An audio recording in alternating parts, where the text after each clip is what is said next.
এই যে দিয়ে গেল বাজার।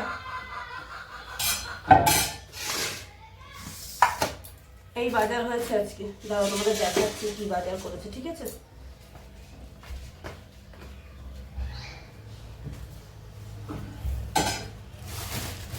আগে দাঁড়াও, সজনে ফুলটা ঢেলে দেখি ভালো আছে কিনা।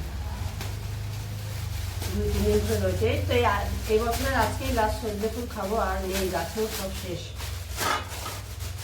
অনেক তো কিন্তু ভালো আছে গো, একেবারে মানে তাজা রয়েছে। এই দেখো, দেখেছ? আজকে রান্না করে ফেলবো, আর রাখা যাবে না, বুঝলে? এত সুন্দর জিনিস। এই তো এই বছরের লাস্ট, তবে এই বছর কিন্তু অনেক সজনের ফুল খেলাম। এই যে দেখো, এক থালা রয়েছে। তো চলো দেখি কি বাজার এনেছে। এইখানে এনেছে 5টা সজনের ডাঁটা। আগের দিন কাঁচাবাড়ি দিয়ে সজনের ডাঁটাটা খুব ভালো খেয়েছিলাম, মা রান্না করেছিল।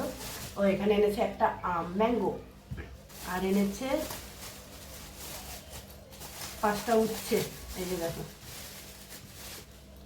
5টা উচ্ছে, 5টা সজনে ডাঁটা, একটা আম। এখন একটু আমের দামটা বেশি। কি মাছ এনেছে চলো সেটা আগে দেখি। প্যাকেটটা এমন করে দিয়েছে, মনে হচ্ছে ফুলবে না ফুলবে।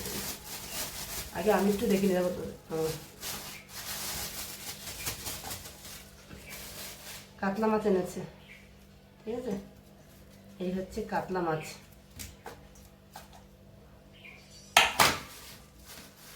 তো এবার হচ্ছে কি রাঁধবো সেটা হচ্ছে চিন্তার ব্যাপার। তবে সজনে ফুলটা আমি করে নেবো, সজনে ফুল নষ্ট করা যাবে না। আর সজনের ডাঁটাও কি করবো? আচ্ছা, সজনের ডাঁটা দিয়ে যদি, উচ্ছে দিয়ে যদি মাছের ঝোলটা করি কেমন হয় বলো তো? ভালো লাগবে, সজনের ডাঁটা দিয়ে উচ্ছে দিয়ে মাছের ঝোল ভালো লাগবে? কি বলো তোমরা? নাকি এটা সব কিছু দিয়ে একটা তরকারি করব, বুঝতে পারছি না কি করব। তো যাই হোক, বাজার টাজার এনেছে, গুছিয়ে নিয়ে রান্না বসিয়ে দিই তাড়াতাড়ি, দেরি করে লাভ নেই, তাই না? চলো।